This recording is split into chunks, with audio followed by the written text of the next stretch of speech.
Ini bisa dengan tenang dia. Tenang aja, seolah-olah nggak terjadi apa-apa, orang nggak emosi. Dia ngangguk-ngangguk, baca. Maksudnya gini loh.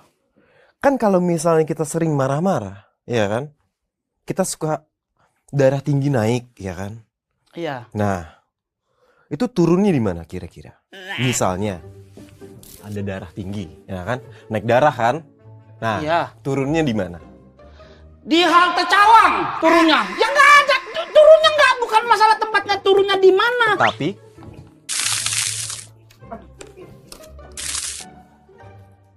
Tapi ya turun sendiri gitu loh. Nanti turun setelah dia lebih tenang, pernapasannya lebih teratur.